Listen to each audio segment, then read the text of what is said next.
tiempo para poderles eh, dar admisión a la mayoría. Yo creo que por ahí algunos quedaron ahí, pues se van a ir incorporando. El día de hoy vamos a ver lo concerniente de lo que es el concepto de derecho internacional público. No sé si todos ya recibieron los documentos que les compartí ahí a través de Classroom, y si no, pues ahí los descargan oportunamente, ¿verdad? ¿Qué es el derecho internacional público? El derecho internacional público es el conjunto de normas jurídicas que regulan las relaciones entre los estados y otros actores internacionales. Esto surge de la necesidad de los estados de interactuar en un entorno globalizado, respetando principios y acuerdos comunes. Alguien por ahí, creo que de ustedes, tiene activado su micrófono. Les ruego por favor que lo apague, porque si no, interrumpe y no deje escuchar a los demás compañeros. Creo que ya saben cuál es el procedimiento que tenemos. Si tienen alguna duda, alguna pregunta, pues levanten su mano. Así que les ruego que por favor, una vez más, apaguen sus micrófonos, ¿sí? Porque si Sí, no, disculpe, licenciado, ahorita papá. lo que van a provocar es que muchos de los compañeros no puedan escucharlo, ¿sí?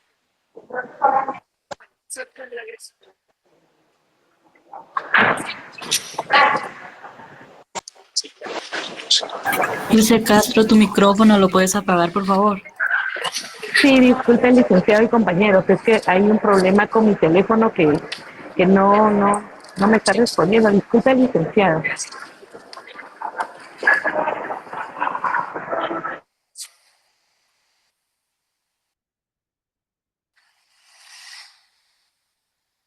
Bueno, entonces, ¿podemos continuar ya? Bueno.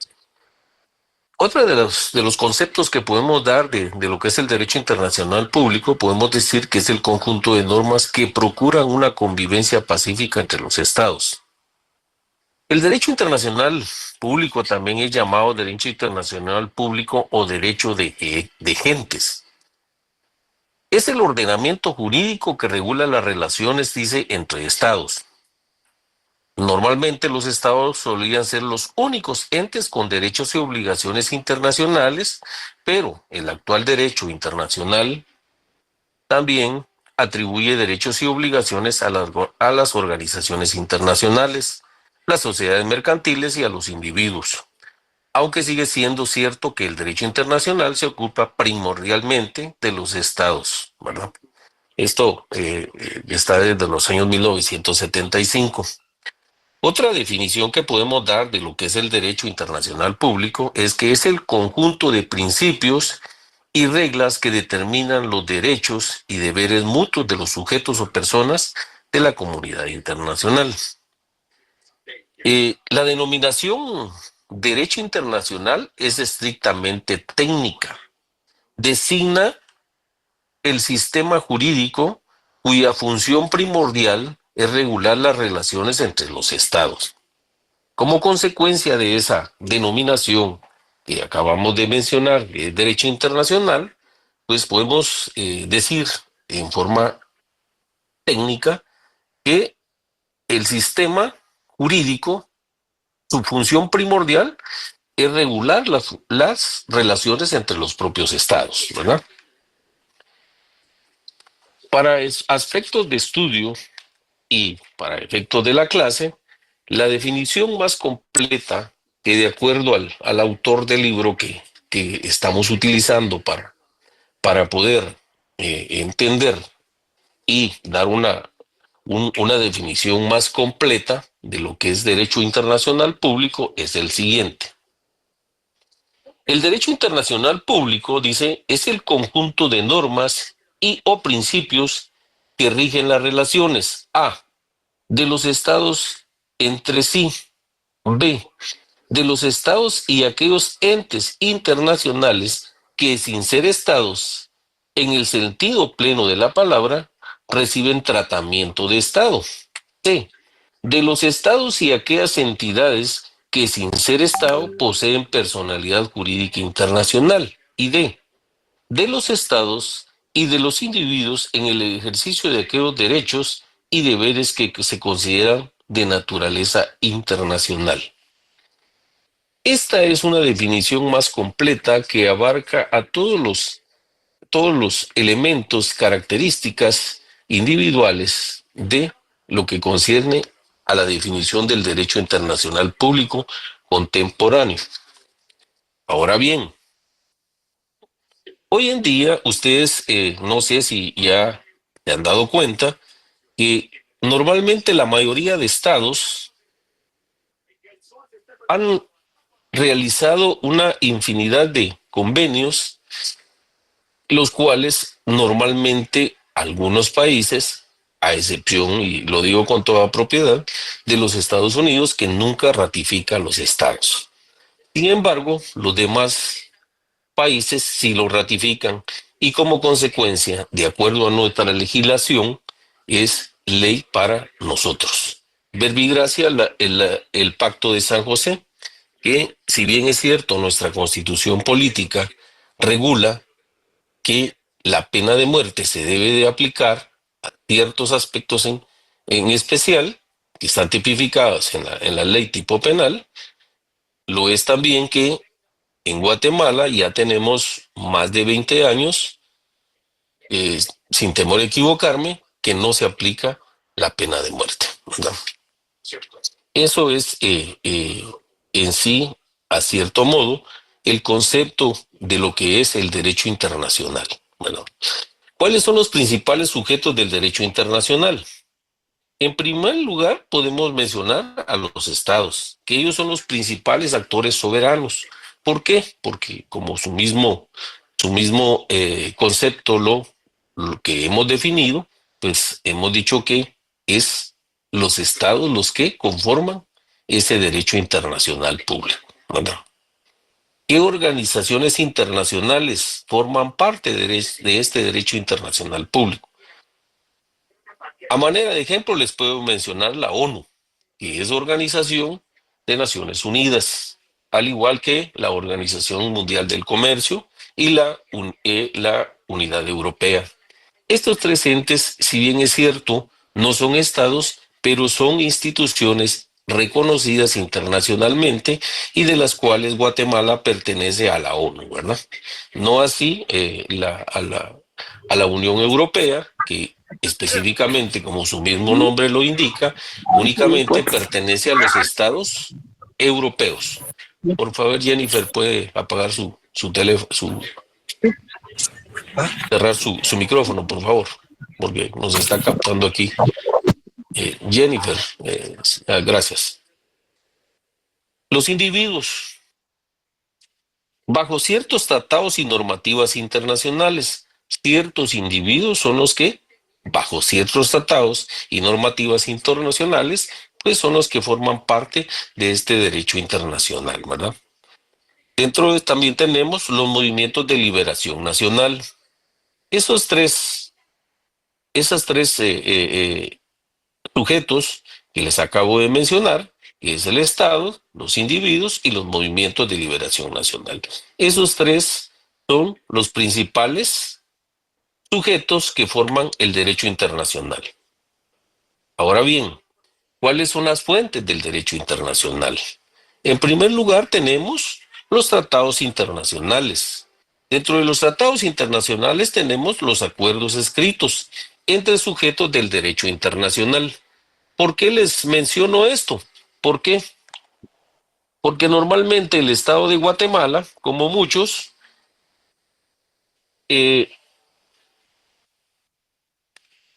ha firmado convenios y los ha ratificado. Verbigracia el mencionado Pacto de San José y uno que estuvo muy de moda hasta que fue expulsada de aquí la famosa CICIG, ¿verdad? Ese es otro de las leyes que están vigentes aquí en Guatemala y que sin embargo, pues en su momento fue expulsada de aquí del territorio nacional porque ya había vencido el plazo para su continuidad, ¿verdad? Y al no ratificarla o darle un plazo más de vigencia dentro del territorio nacional, pues ya no tenía razón de ser que estuviera vigente en Guatemala. Otra de las fuentes del derecho internacional son la costumbre internacional, es decir, las prácticas generalizadas aceptadas como derecho. Es decir, muchos estados por costumbre hacen ciertas prácticas y esas, pues, dentro del derecho internacional público son aceptadas como derecho, ¿verdad? Otras de las fuentes son los principios generales del derecho, como que son las normas reconocidas en los sistemas jurídicos nacionales, ¿verdad? En en nuestro país, pues todo lo concerniente a las normas internacionales que han sido ratificados por el Estado de Guatemala, pues son ley dentro de nuestro país, ¿verdad? Y adicionalmente está la jurisprudencia y la doctrina. Estas son decisiones judiciales internacionales y trabajos que se han realizado sobre esto. ¿Qué podemos hablar de la jurisprudencia y la doctrina? Hoy en día, pues, ¿alguien de ustedes me puede mencionar o decir con sus propias palabras qué es la jurisprudencia?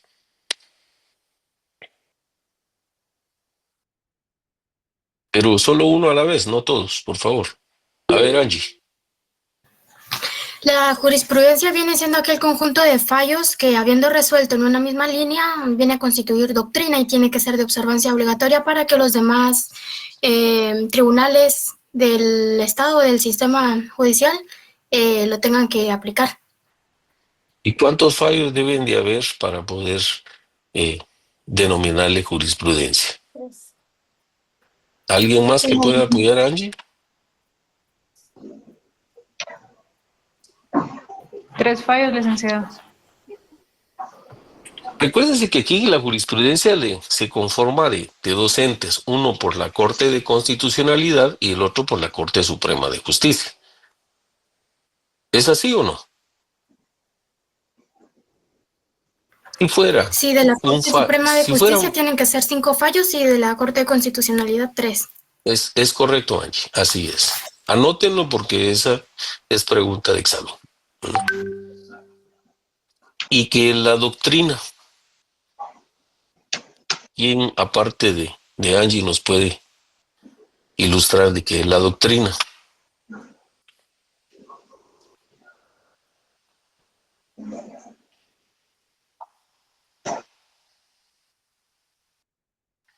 La doctrina son los tratados y estudios de los jurisconsultos que se toman en cuenta para las resoluciones. Perdón, ¿quién fue el que respondió por acá? Yo no lo ubico en la pantalla. Álvaro Toledo. Álvaro Toledo, ok. Y por acá ¿alguien más que quiera opinar con relación a eso?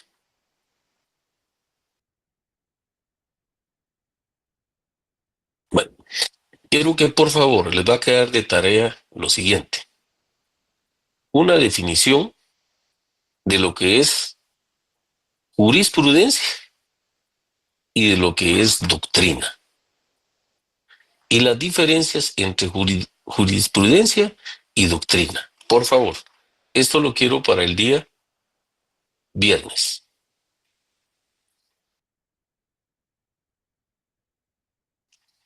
¿Cuáles son las fuentes del derecho internacional? Primero están los tratados internacionales, que son acuerdos escritos entre sujetos del derecho internacional. Otra de las fuentes es la costumbre internacional, como mencionaba, son las prácticas generalizadas aceptadas como derecho. Y los otros son los principios generales del derecho, que son las normas reconocidas en los sistemas jurídicos nacionales. Y por último, lo que acabamos de mencionar, la jurisprudencia y la doctrina. Y estas son decisiones judiciales internacionales y trabajos que se han realizado y que han servido para todos los Estados miembros y que son de observancia obligatoria. Por ejemplo, dentro de los otros tratados que tenemos, la OIT, la Organización Mundial del Trabajo, esa es otra institución que de una u otra manera Es un convenio que Guatemala también ya ratificó y pues son de cumplimiento obligatorio para todo el estado de Guatemala, especialmente en materia de derecho laboral. Muchas de las cuestiones que llegan a la inspección de trabajo por denuncia o algo similar referente al trabajador, pues la mayoría se ampara en los convenios internacionales, especialmente de la OIT, de la Organización del Trabajo, que es la que respalda, y ahí es donde precisamente se sientan los aspectos relacionados a los convenios que han sido ratificados por Guatemala, ¿verdad? ¿Cuáles son los principios fundamentales del derecho internacional? Dentro de los principios tenemos la soberanía e igualdad de los estados. ¿A qué nos referimos con la soberanía e igualdad de los estados? La soberanía es lo que compete realmente a nosotros como Estado, porque la misma Constitución no lo garantiza, que Guatemala es un país libre e independiente, ¿verdad? En todas sus decisiones. Pregunto yo, ¿consideran ustedes que realmente eso es lo que compete a la soberanía que nosotros tenemos o que siempre manifestamos? La Constitución no lo da. Sin embargo, hay muchas decisiones que se toman hoy en día utilizando la frase la soberanía. Los escucho.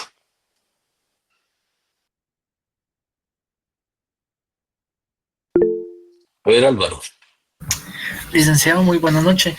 Bueno, en base a mi opinión personal y a lo que pues, últimamente ha estado aconteciendo en la coyuntura nacional es que si bien es cierto la Constitución pues nos lo establece, en muchas decisiones realmente no se aplica el término soberanía, porque hay decisiones en las cuales realmente no se toma en consideración ese poder que nos otorga la Constitución a nosotros, como pueblos, como ciudadanos en sí. Sí, correcto. A ver, Araceli, ¿qué nos puede decir al respecto?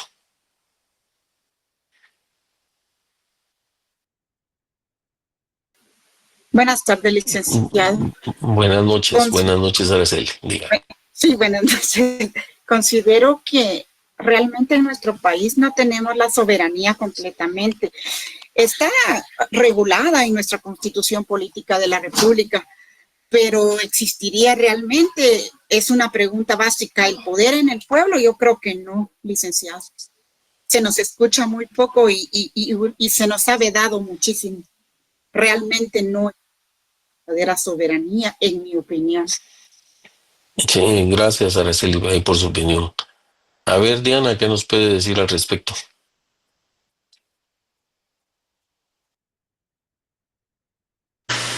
Licenciado, pues desde mi punto de vista, lastimosamente, como bien dicen los compañeros, hemos sido vedados, ¿verdad? Y dependemos mucho de otros países para que nuestra economía pues se mantenga al flote. Entonces eso también hace que nuestra soberanía se vea, lo voy a decir en mis palabras, vendida hacia los intereses de otras naciones. Y es una de las cosas bien importantes, cabal, lo que acaba de decir Diana, es la economía, ¿verdad? Aquí los países del norte, los países de Europa, países de Asia, África, etcétera, con los cuales Guatemala mantiene el comercio, el intercambio en cuanto a la importación y exportación, pues ellos son los que ponen los aranceles, ¿verdad? No es precisamente nuestro país el que viene a imponer ese tipo de condiciones. Verbigracia, lo que acaba de suceder con México y Canadá, que les dijeron que el comercio y el petróleo iban a estar bajo un arancel de un 25%. Ese era el precio que les estaban poniendo y tampoco les estaban preguntando si lo querían o no, ¿verdad? Otro tema que está de moda es el tema de los connacionales que están ahí en el norte, ¿verdad? Simplemente los mandan y punto. Colombia, por ejemplo, dijo que no iba a recibir a los a sus connacionales y sin embargo después se tuvo que retractar y dijo que todos los connacionales iban de Colombia, los colombianos iban a ser bienvenidos en su país. Entonces realmente no tenemos esa soberanía para decir, mire, pues si ellos están allá, ¿por qué no se quedan? Y Zaida, la escucho. Gracias, licenciado. Sí, precisamente lo que usted está mencionando, y eso lo traemos desde nuestra historia, ¿verdad? Correcto. Viene y otra vez de nuevo, ahora con Trump. En aquel tiempo Jacobo Arbenz quiso hacer muchas cosas y Estados Unidos, como siempre, trata de manipular toda la situación. No solo Estados Unidos, hay otros países que... Muchos lo países que pasa, aquí les dan. por ejemplo, España es uno de ellos, ¿verdad? Ponen condiciones y antes del tiempo de la conquista, pues tenemos el mismo problema. ¿Verdad? Henry, también lo escuchamos, Henry. Licenciado, muy buenas noches. El ejemplo que da usted ahorita de esa parte de presupuesto, ¿verdad? Toda la parte financiera, ahorita con la elección de Trump como presidente de Estados Unidos, yo tengo ya un par de vecinos que se quedaron sin trabajo, que están en proyectos de agua potable y de alimentación, que son vitales, Claro. ¿no? Sí, digo, eso ha afectado a todos los países de Latinoamérica, ¿verdad? Y es que el gran problema es que los países, las personas que se han ido para el norte son las que hacen ese trabajo rudo, por decir en términos así, términos vulgares, pero es el trabajo pesado. Normalmente lo hacen nuestros connacionales, ¿verdad? ¿Por qué? Porque ellos no se van a manchar las manos en andar lavando baños, lavando platos, no, ese trabajo no es para ellos, ¿no? Entonces, ¿qué van a hacer ahorita? ¿O qué medidas van a tomar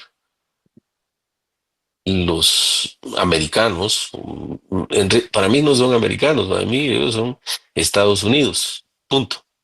Americanos somos todos, lo que pasa es que en la denominación que ellos tienen, Estados Unidos americanos, ahí es donde realmente se dan esos aspectos, pero americanos somos todos.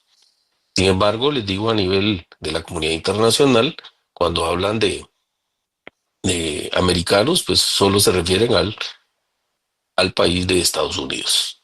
Nosotros, pues algunos ni siquiera saben que existimos, como les mencionaba en el día de la presentación que tuve con ustedes de manera presencial, ¿no?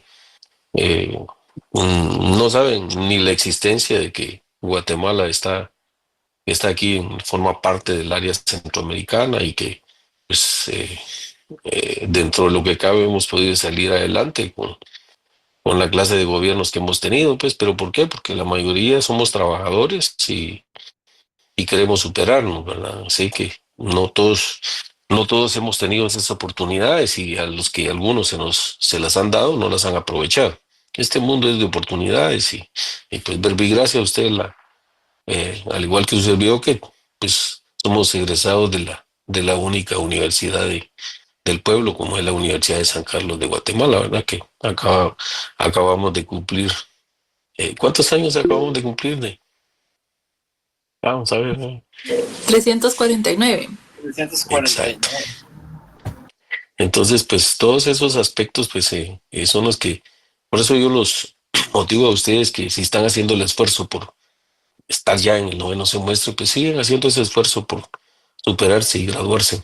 No dejen tirados sus estudios, porque ese estudio que ustedes están recibiendo ahí a través de la universidad, pues es digo, no tiene precio realmente. Es invaluable el costo que representa para la universidad y que es pagada con los impuestos de cada uno de los guatemaltecos, ¿verdad? Sé que todos deberían de entrar a la universidad.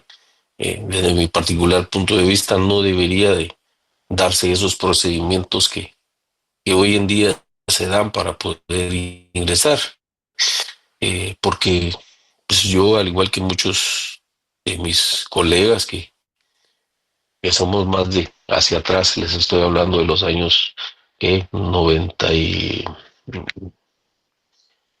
ingresé en el 85 en la universidad, pues les digo, en ese entonces no existía ese procedimiento que se da hoy en día. Uno llegaba, se sometía a los exámenes vocacionales y pues uno decidía a qué facultad de ingresar, ¿verdad?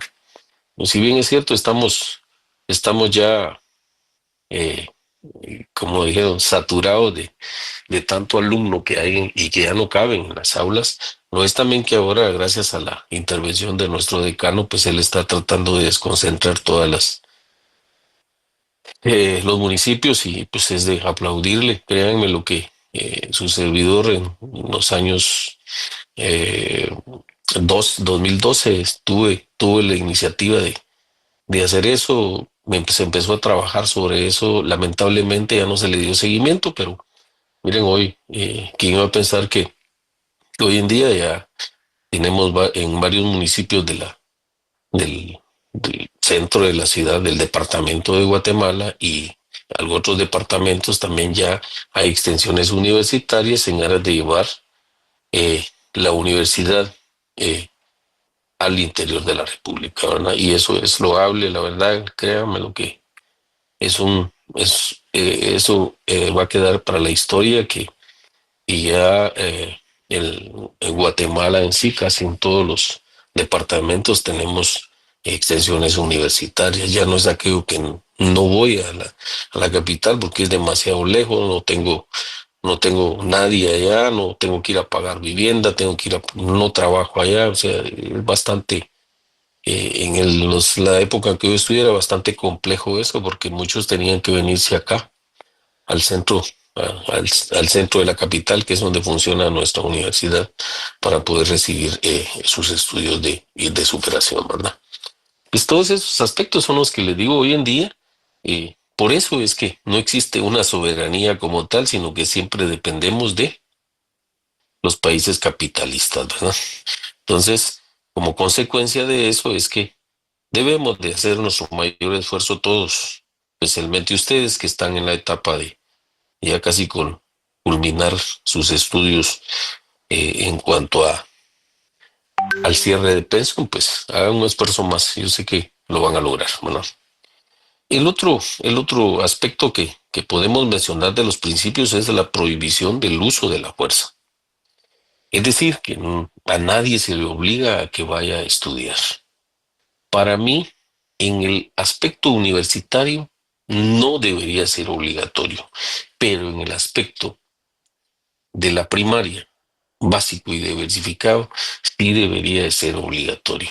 Que ese aspecto estaba regulado en la Constitución del año 1965, que es realmente, les digo, los que tal vez por ahí puedan darse una revisada de esa Constitución. Se aprende mucho de esa Constitución, le digo, uno se queda realmente sorprendido de todo lo que está regulado en esa Constitución y que hoy en día esas frases célebres de que la educación es laica, gratuita y obligatoria, realmente solo está en la ley, está vigente, pero no se cumple. ¿Verdad? ¿Cuántos niños hay sin estudio? ¿Cuántos niños hay que no pueden ir a recibir clases en las condiciones en que los pocos que las reciben, pues por eso es que nuestro país está lleno de mucho analfabetismo, ¿verdad? Pero eso es parte del aprendizaje que todos debemos de llevar en nuestros ideales y que como tanto debemos de sacarle el mejor provecho. Los que, en el caso de ustedes, que tienen la oportunidad de estar ya en la universidad y que ya están a punto de culminar su cierre de pensión, pues enhorabuena, ¿verdad? El otro aspecto que podemos, o principio fundamental del derecho internacional, es la autodeterminación de los pueblos. Esto es un principio realmente básico para todos los países que conforman y que integran el derecho internacional, ¿verdad? El otro principio es la no intervención en los asuntos internos de los estados. ¿Creen ustedes que hoy en día nuestro país no ha sido intervenido en todos los asuntos internos? Les pregunto.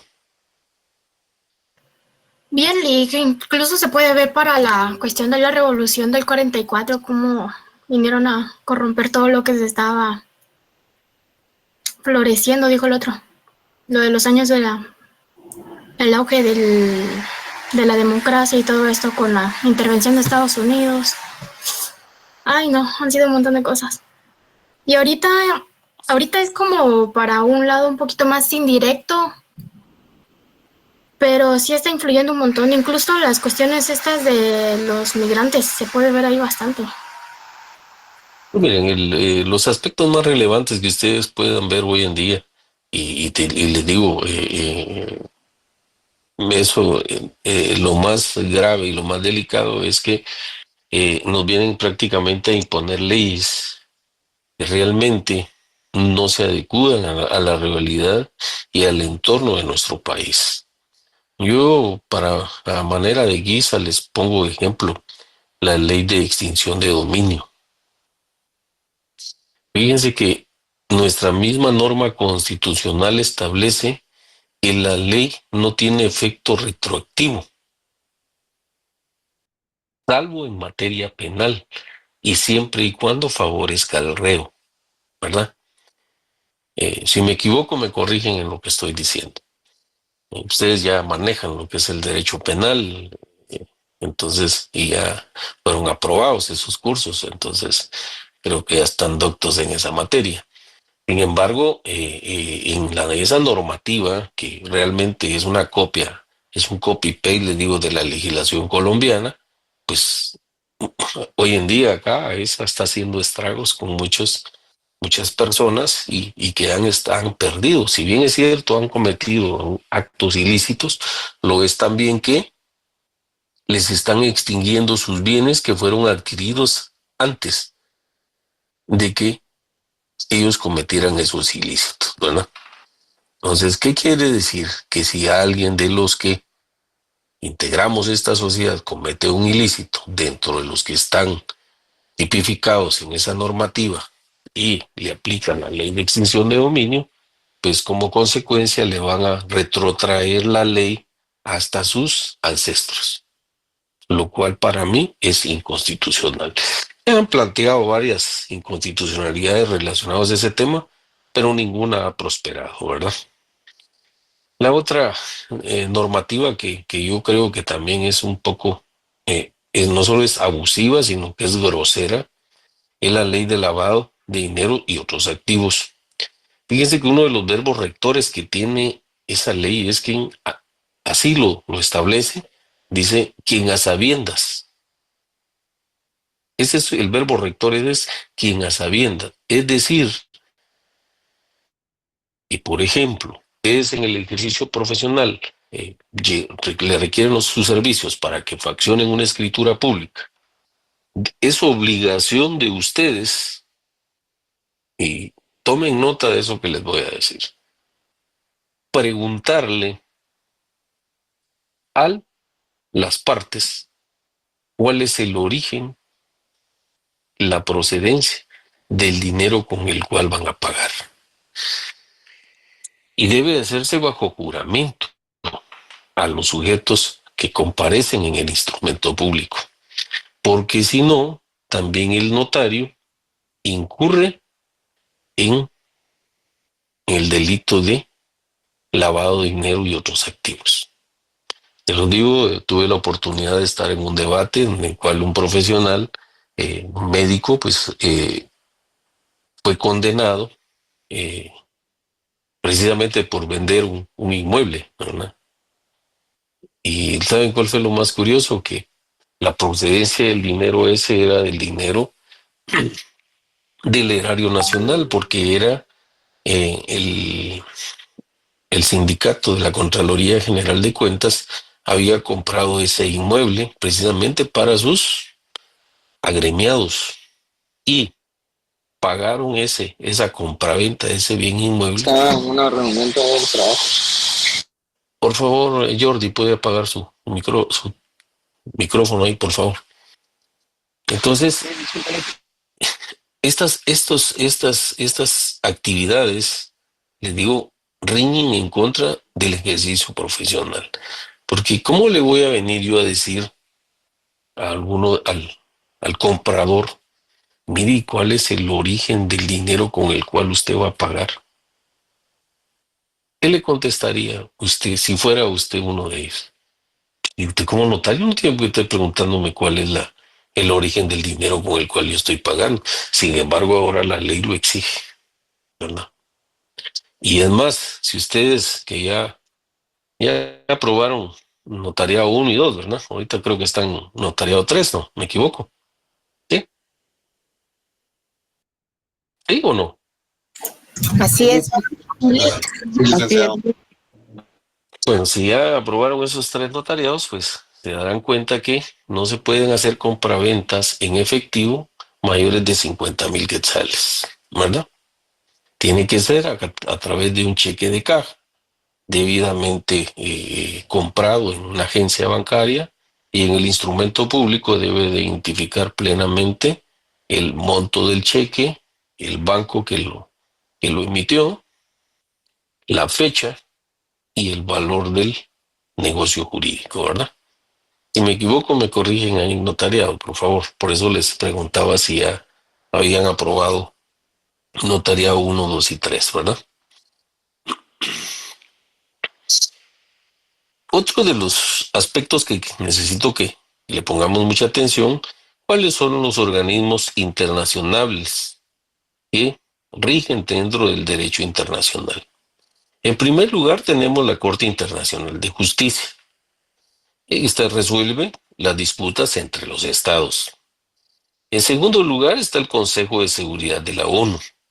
Y pues su fin primordial es el mantenimiento de la paz y seguridad internacional, ¿verdad? Pues como se dan cuenta ustedes, la ONU ha intervenido mucho en el tema de la Franja de Gaza, en el pleito que se tienen los palestinos con los israelíes. Entonces, la ONU es la que ha tratado de mediar. Ese ente es el que manda a sus representantes para que traten de llegar a un diálogo y puedan encontrarle una solución a ese conflicto, que no es de ahorita, es de varios años hacia atrás, y sin embargo hoy en día no se ha podido solucionar. Han habido muertes de ambas partes como no tienen idea, por la lejanía que existe de estos países. No tenemos mucha información. Tenemos alguna información así vaga, a grosso modo, la información que les conviene que sepamos, ¿verdad? No la información que realmente debemos de saber para poder entender cuál es el origen de ese conflicto, por qué es que siguen hoy en día en conflicto y por qué es que se siguen causando tantas muertes de ambas partes, ¿verdad? Pero la área más sufrida es la Franja de Gaza, ¿verdad? Que es un territorio que les digo, miren, de lo más pequeño que ustedes se imaginan, ¿verdad? La otra es la Organización Mundial del Comercio. Esta regula todo el comercio entre las naciones, ¿verdad? Y adicionalmente tenemos la Corte Penal Internacional, que esta es la que encarga de juzgar los crímenes internacionales, ¿verdad? Entonces, ya tenemos también los organismos internacionales que acabamos de mencionar, y adicionalmente tenemos el siguiente punto, que es los ámbitos de aplicación del derecho internacional público. ¿Cuáles son los ámbitos de aplicación del derecho internacional público? Pues en primer lugar tenemos el derecho internacional humanitario, es decir, los conflictos armados. En segundo lugar tenemos el derecho internacional de los derechos humanos. Y en tercer lugar tenemos el derecho internacional ambiental. Y adicionalmente tenemos el derecho del mar. El derecho internacional ambiental, no sé si ustedes se han enterado, pero Ahorita precisamente entra en vigencia la aplicación de esa normativa, el reglamento, y la cual es de cumplimiento obligatorio para todo el territorio nacional, y pues las multas que acarrea este ordenamiento jurídico que va a entrar en vigencia, pues creo que son 3 formas de poder distribuir los desechos que cada uno como habitantes en nuestras casas producimos. Digo, producimos porque al final pues tenemos que extraer la basura de nuestras casas y colocarlas en las bolsas que corresponden para que haya un mejor control de esos desechos, ¿verdad? Y entonces pues todos estos aspectos son porque nos los exigen las leyes. ¿Por qué? Porque el ambiente es el que debemos de cuidarlo. No sé si ustedes se enteraron, pero del problema que hay en el río Motagua, que es el que en una parte colinda con Honduras, y de tanto plástico que se ha ido a través de los ríos y que van precisamente a acumularse en la parte de Honduras a través del río Motagua, porque es el que desemboca por el lado, por el litoral del Atlántico. Pues Honduras ya presentó una denuncia sobre ese daño irreparable que es de carácter ambiental en contra del Estado de Guatemala, producto de que no hay un buen manejo de todos los desechos que nosotros todos como habitantes de Guatemala hemos producido y que hemos causado ese daño al territorio hondureño, específicamente en las áreas territoriales del mar que ellos tienen. Entonces, pues esperemos que cumplamos todos con esa obligación, ¿verdad? A ver, Denilson, ¿qué quería preguntarnos? Pues yo quería puntualizar algo acerca de esta ley de cómo separar los desechos, porque creo que en teoría sí está muy bien, pero a la vez creo que con las personas de bajos recursos o no tienen educación, creo que ellos tienen cierta dificultad a la hora de hacer eso. Y además a la hora de que mucha de esta basura llegue a los vertederos, creo que no tenemos todavía la infraestructura para tratar bien la basura, porque, por ejemplo, en Estados Unidos sí hay grandes vertederos que logran prácticamente hacer que esta basura no contamine tanto el ambiente. A cambio, acá en Guatemala es como que llega acá, solo lo entierran, pero realmente sí crea una gran contaminación.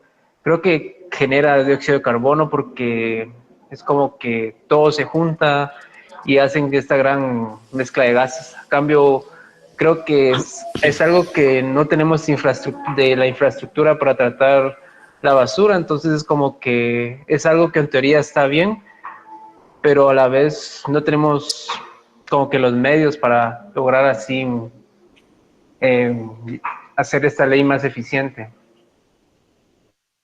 Sí, efectivamente, lo que usted menciona es muy real. Esa es nuestra realidad, ¿verdad?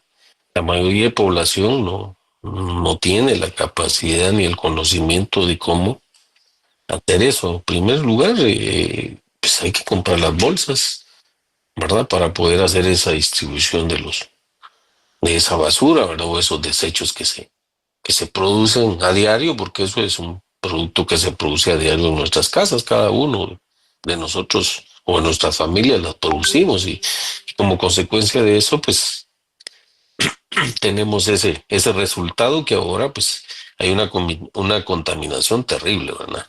Y entonces, y cada vez se va agravando más. Y lo más delicado es que como seres humanos tampoco nos preocupamos en sembrar árboles, que son una fuente de oxígeno hacia nuestro país, ¿verdad? Lejos de sembrar, lo que hacemos es quitar, ¿verdad? Eso es más fácil, quitar. Un árbol tarda aproximadamente 20 años como digo, en su vida útil. Y sin embargo, pues los que se dedican al corte de madera, pues ellos no tienen ningún escrúpulo de hacerlo. Y tampoco no hay ningún control sobre eso para poder tener o sea, una penalización en contra de ellos. Está la ley, pero es una ley vigente, pero no es positiva. Entonces, es lo mismo que está pasando ahorita hoy en día con esta ley del medio ambiente, ¿verdad? Realmente la echaron a andar porque de algún lado la copiaron, pero más sin embargo no dieron la infraestructura para que realmente la sociedad como tal, o sea, educar a la sociedad para que haga esa función y hoy en día esté y se pueda aplicar ese reglamento. Esta ley ya había sido publicada, pues el problema fue que plantearon algunas inconstitucionalidades y al final pues se logró suspender y por eso es que ahora fijaron un plazo para que entrara en vigencia y pues ahorita se vence el plazo y tenemos que cumplirla, sí o sí. Entonces, como lo decía de Nilsson, pues hoy en día la gente de escasos recursos pues no tiene, primero no tiene la capacidad económica para poder estar comprando bolsas. Segundo, pues algunos de ellos no pagan el servicio de extracción de basura. Ese servicio, yo recuerdo, en los años 80, la municipalidad de Guatemala era la que tenía esos recolectores de basura y pues a través del pago del ¿cómo se llama? Del UCI que uno hacía, pues ahí le recargaban el costo, ¿verdad? Al igual que el tema del agua, todos esos servicios.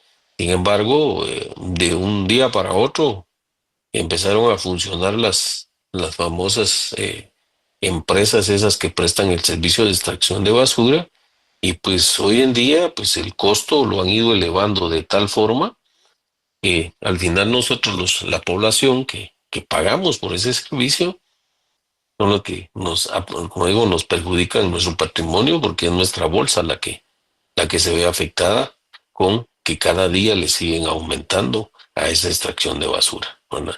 ¿Y qué hacen ellos? Solo recogen en el caso que hayan depósitos, recoger, meterlo y llevarlo al vertedero, como dice Nilsson, es que no hay lugares adecuados y los poquitos que hay, pues lo que menos hacen es una buena manipulación de esa clase de desechos, ¿verdad?